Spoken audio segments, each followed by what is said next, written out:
October 23rd, 2023. Let's talk about Monday Night Raw, even though I wish I didn't have to.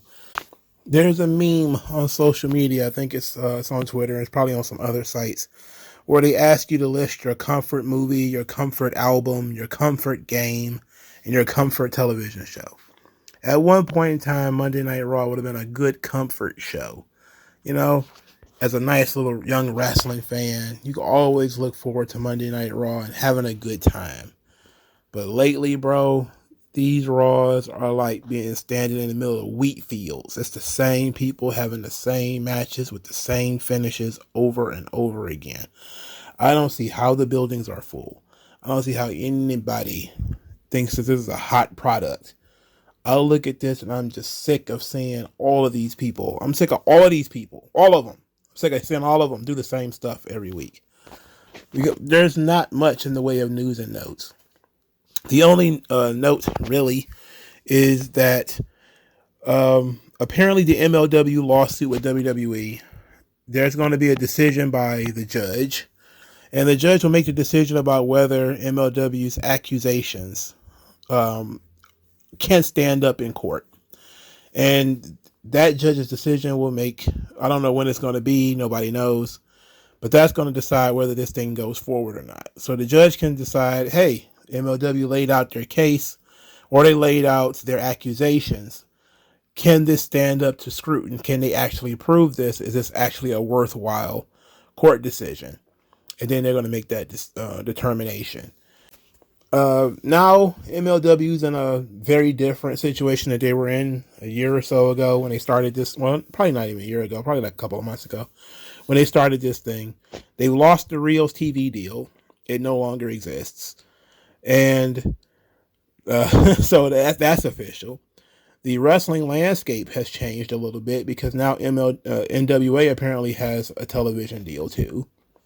OVW was on Netflix.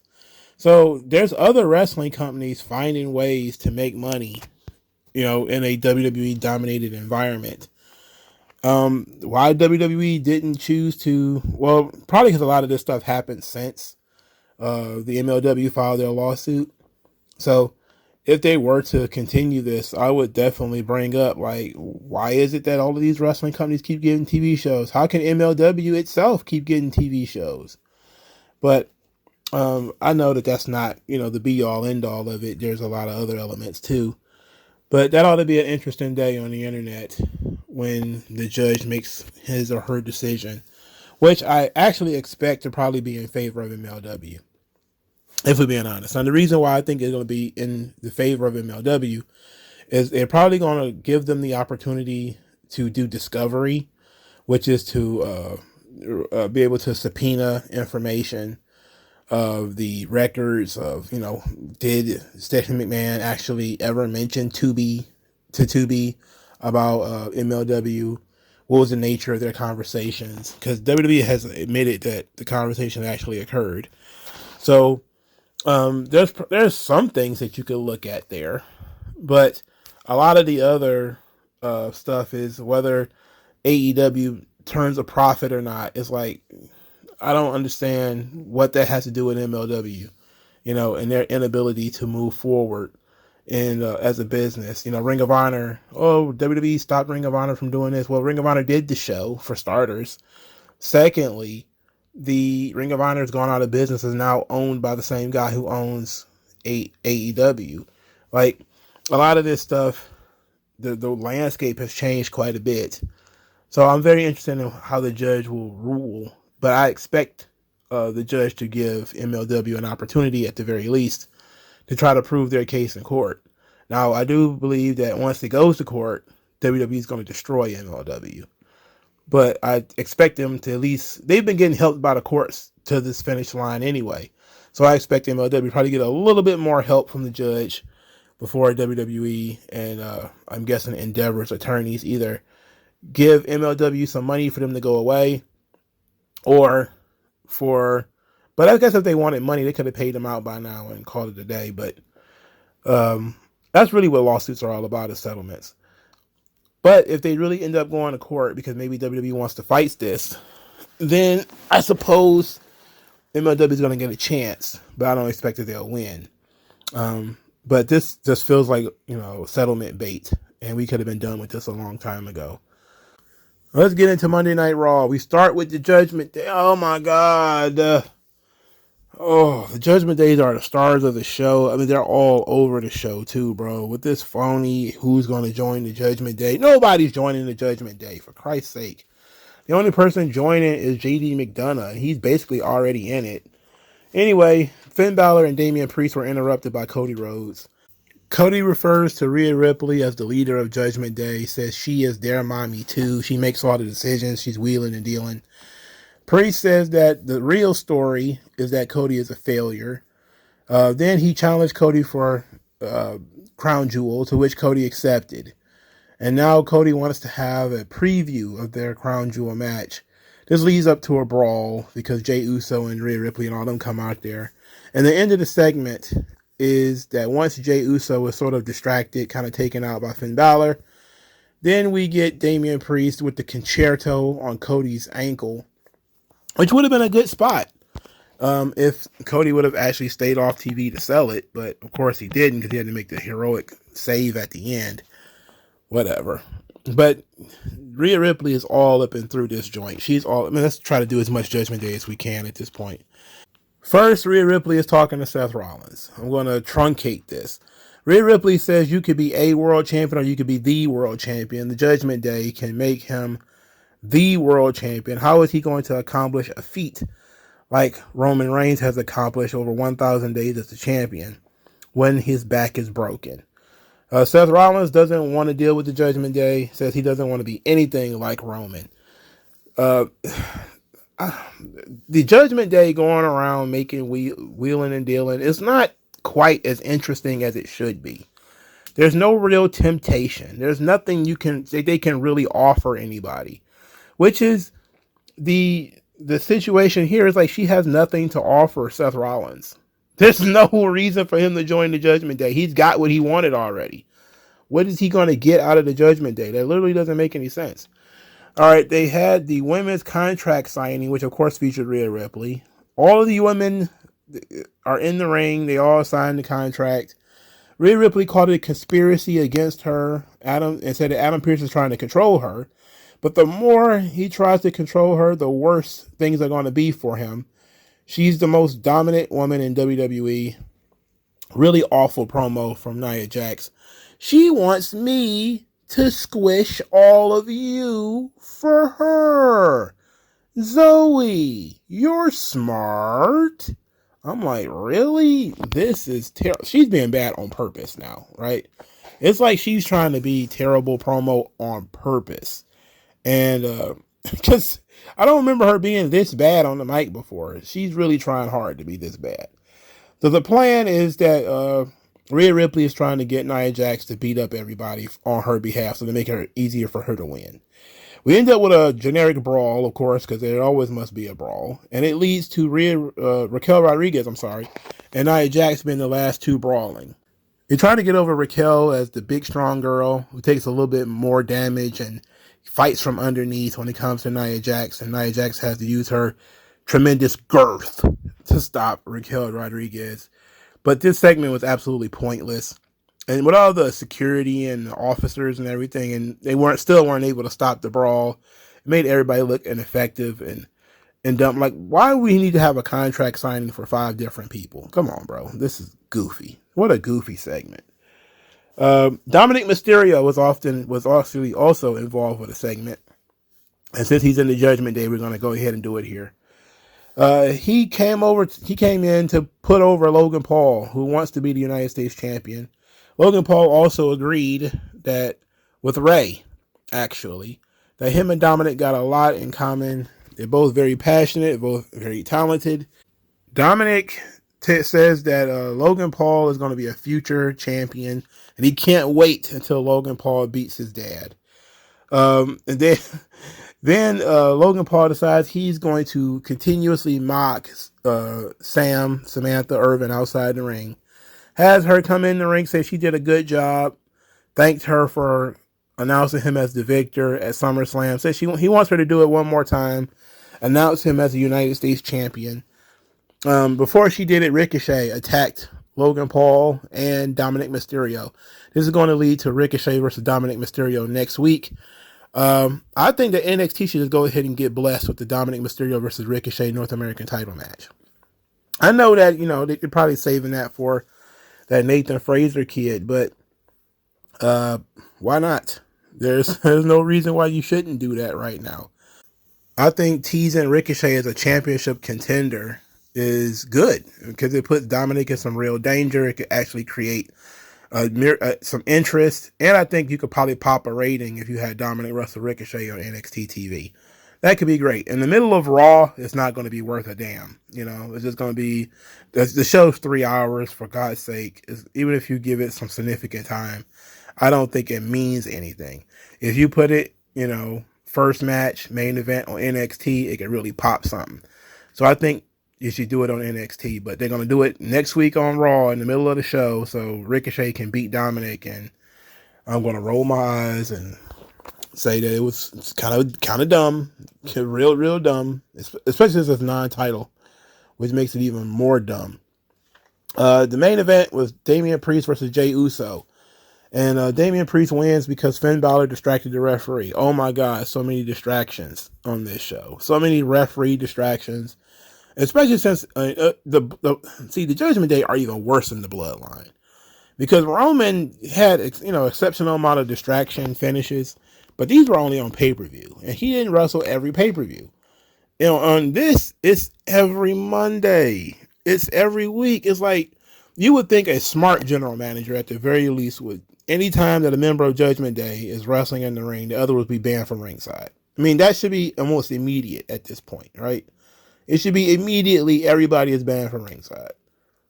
It's been going on for 8 months. 8 months! Like, this is where you start talking about, do these guys have a manager's license or something like that? 'Cause there's no reason for you to allow distraction finishes for 8 fucking months. There's just no reason for you to allow that. I know that in the Attitude Era they didn't do that. It's because they were stupid. It was stupid then. You had 100 fucking NWO run-ins. Start banning these bitches from ringside. It's stupid for you to not have control over this situation, and you're the authority in control of this situation. Anyway, Jey Uso gets pinned because Finn Balor distracted the ref. After the match, Finn Balor beats the shit out of Jey Uso, and then Cody hobbled out there, and he managed to, on one foot, beat up Damian Priest and Finn Balor and chased them off with a chair. I'm just thinking like, wow, we couldn't let this whole ankle thing go. We just couldn't let it slide and let that be that, You had to go ahead and come back all, superhero style. And that's fine. We know that part of Cody's gimmick now is that he's indestructible. But, him trying to save his good buddy, Jey Uso. But these matches are so dry. There's just nothing to them. It's just, here's a singles match with nothing on the line and nothing matters. And you're kind of like, why am I watching this? And why are you giving this so much time? Come on, bro. Like, I like Jey Uso. Big fan of Jey Uso. I am. But do we really need to have him wrestle Damian Priest for no fucking reason in the main event of Raw? Well, they got heat with each other. Like, come on, bro. Are you serious?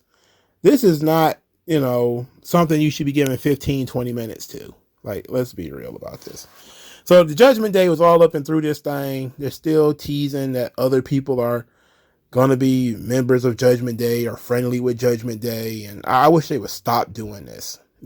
Judgment Day does not need to be the top stars on the show. I understand that, it's an easy way to write the show is to have all of these characters interact with each other. And, you can give them all individual feuds or tag team feuds and all that kind of stuff. And it makes it easier. Because Rhea has a story, Finn Balor, Damian Priest, they have a story, Dominic Mysterio has his own story. So it's easy to write the show when everybody is involved with something. But my God, can we take a 2-week break from Judgment Day? Just 2 fucking weeks where we don't have to deal with Judgment Day at all. And we can bring in other people. Because I'm just sick to death of Judgment Day. And I can't be the only one. They've been beating us to death with Judgment Day the last 9 months or whatever. they are so overexposed. It's not nearly as engaging as the Bloodline was. So I really fail to understand why there has to be so much Judgment Day on this show. I fail to understand it. All right, next. Another nothing match. Alpha Academy versus New Day. I wanted to throw my TV because who the fuck cares about this? New Day wins. This is stupid. Akira Tozawa is also a member of the Alpha Academy. This is also stupid. Later in the show, Bronson Reed walks up to the members of Imperium, and he says that, if Gunther wants a round 2, I'm ready for it. Like, what the fuck would Gunther want to wrestle you again? He already beat you. Kaiser says, basically get out of my face. You go tell him that yourself. Because he's telling Giovanni Vinci that if he doesn't deliver, it's going to make him look bad. If he doesn't take out Johnny Gargano, he's going to look bad. So, Kaiser leads with Vinci. And Reed is just standing there, very short and fat. And Tozawa challenged Reed to a match. Reed says, I'm feeling generous, so the answer is no. To which he gets chopped in the chest by the Akira Tozawa. What the fuck? Who thought this was a good idea? Who thought it was a good idea for Akira Tozawa to get 2 segments and a match on Raw? What the hell? What are you smoking? What are you snorting at this point?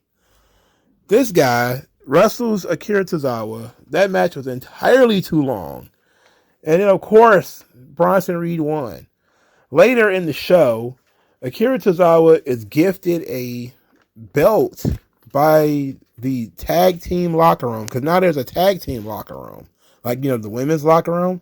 Now there's a tag team locker room. And he goes to do his little Akira Tozawa shuffle with the belt. So that New Day can be like, Tozawa, that's nasty. What is that? Oh, I don't know what that means. What is the point of this shit? Where is this shit going? I don't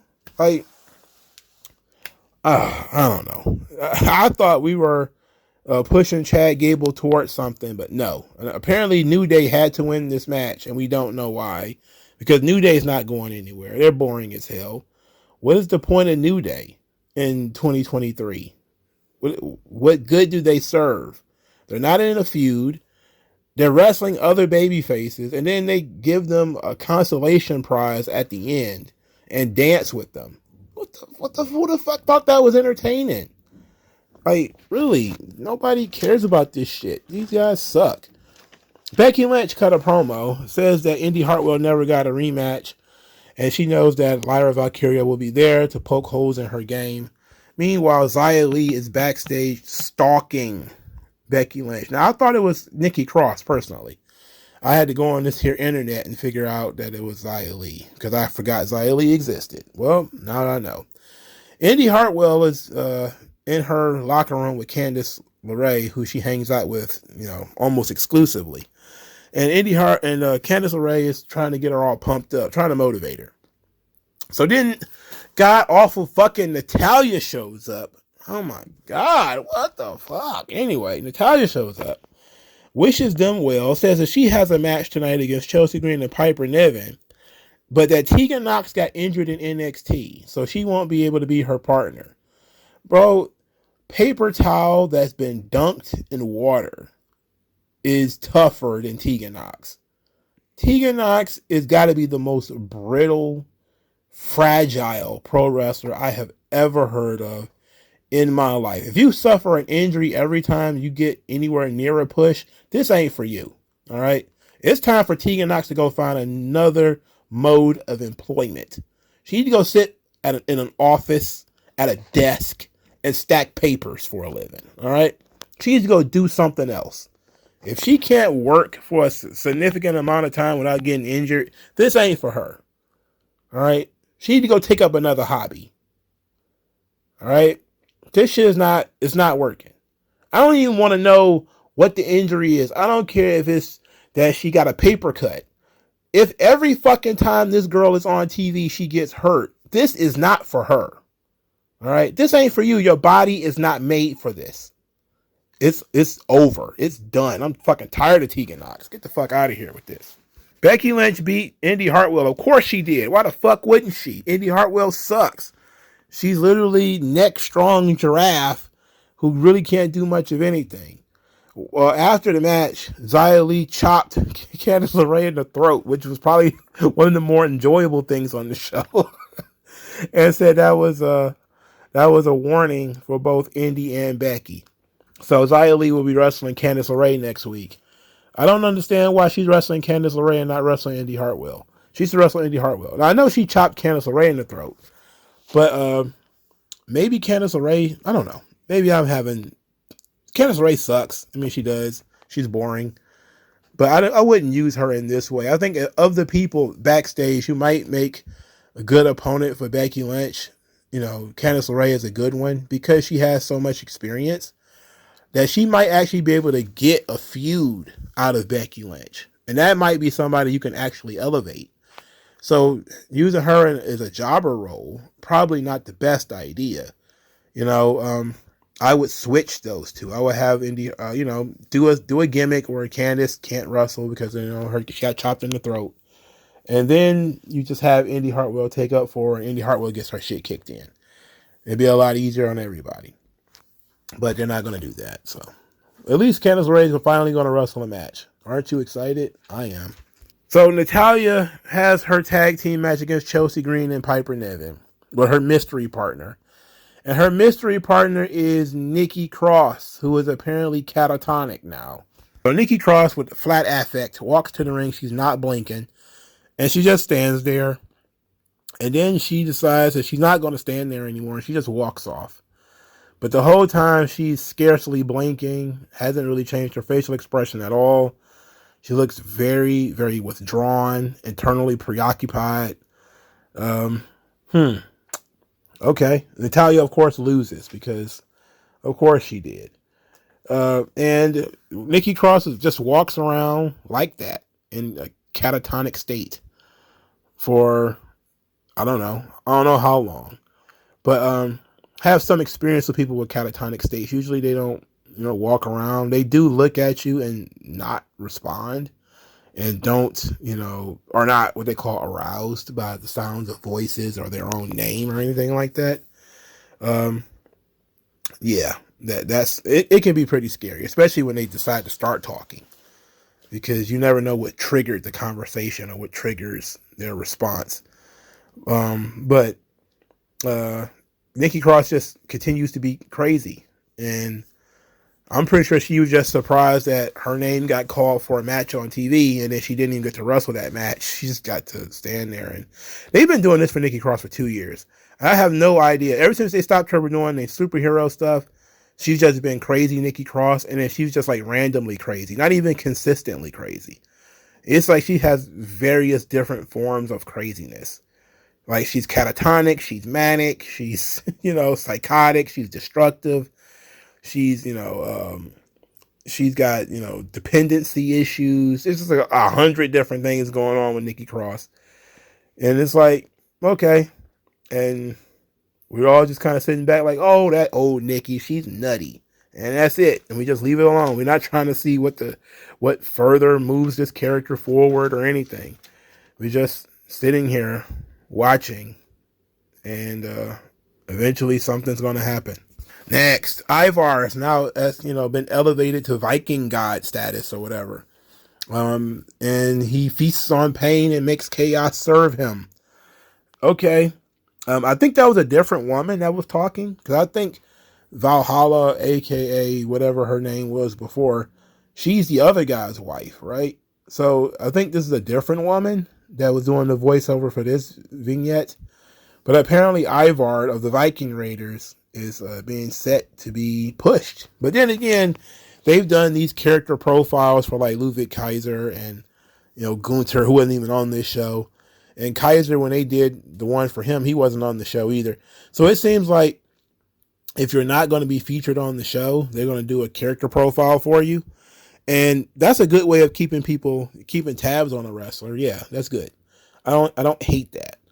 But I don't see this going anywhere. Ivar the Viking Raiders is the one true warrior. All right. Who is he going to feud with? Drew McIntyre is the only guy who calls himself a warrior on this. Well, I guess the Celtic warrior Sheamus, but he's on fucking SmackDown. So what are we doing here? I don't know. I guess we just have to wait and see. All right, Nick Aldis and Adam Pearce, they're still getting on each other's nerves. Nick Aldis took responsibility. He says it wasn't necessary for him to kick Adam Pearce out on SmackDown. So he apologized, but he still wants to have healthy competition. He just felt like he needed to set some boundaries. Adam Pearce accepted his apology and said that he wants him to stay so that he can learn how the flagship show works. And this led to a couple of tense meetings between the two guys. And on one such occasion, Nick Aldis was backstage talking to KC Squared. Adam Pearce walked up and said that he wanted him to watch the show, not to chat with his wrestlers. Tension grew between the two once more before Nick Aldis voluntarily leaves the arena. And it seems like they were trying to do a contract tampering kind of gimmick where Nick Aldis sees some underutilized talents and he goes over and just starts talking to them, Hey, things might be a little bit better on a blue brand or something to that effect, Whatever. I mean, okay, they're building something, and there's been a lot of talk about whether this is going to be Raw versus SmackDown at the Survivor Series, or whether it's going to be Raw versus SmackDown at War Games, or what is it going to be.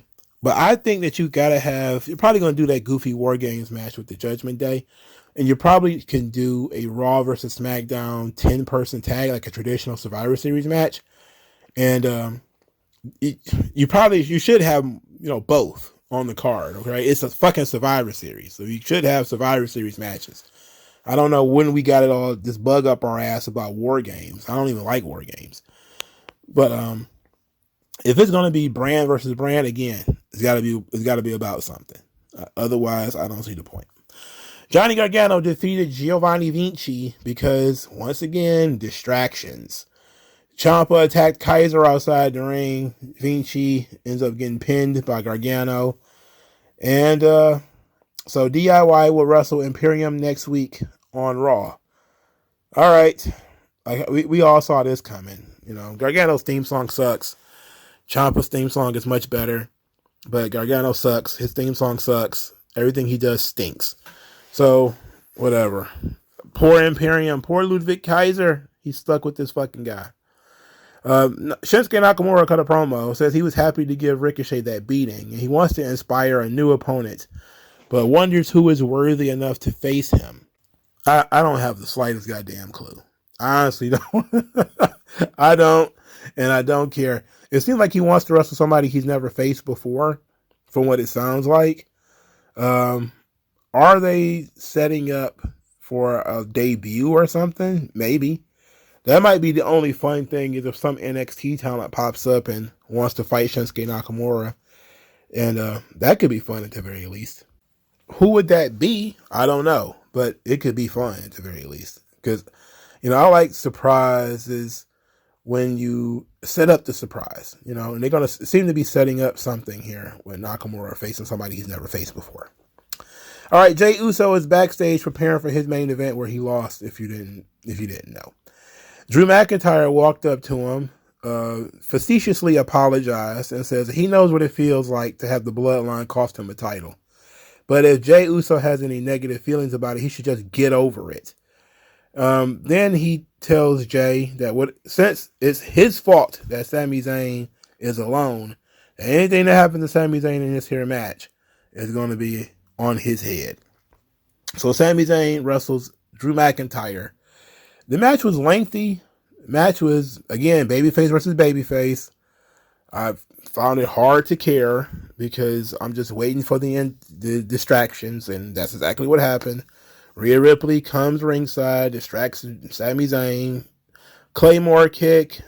Drew McIntyre wins. Good match.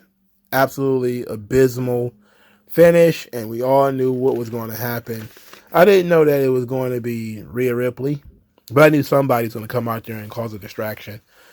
It's how you beat babyface. How babyfaces beat each other is through accidental heel behavior. So you got to have a heel involved somehow. Dumb, if you ask me. Backstage, Seth Rollins approached Drew McIntyre, applauded him, and welcomed him as the new member of Judgment Day. Drew McIntyre says, well, he saw Seth Rollins talking to Rhea Ripley, so he's the new member of Judgment Day. Seth Rollins said he don't need Judgment Day. Drew McIntyre don't need him either, so they both agreed that they're going to have a match and the best man should win, and that neither one of them will sell out to Judgment Day. If you think this is Ultimate Warrior versus Macho Man Randy Savage to see which one of them sold out to Ric Flair and Mr. Perfect, you are wrong. This is not on that level at all, period, because Judgment Day is overexposed and they fucking suck. Which hurts for me to say because I think individually I really like every member of Judgment Day. But this group, as it's been going, the way it's been going for the past, 4 months, it's been awful, bro. But they're doing the old, which one of them is going to sell out first? Is it going to be Seth or is it going to be Drew? And then just like at SummerSlam 92, where it was neither one, that's exactly what the finish is going to be here. Each one thinking the other is going to sell out, and then it ends up being neither one of them, and Damian Priest ends up stealing the championship.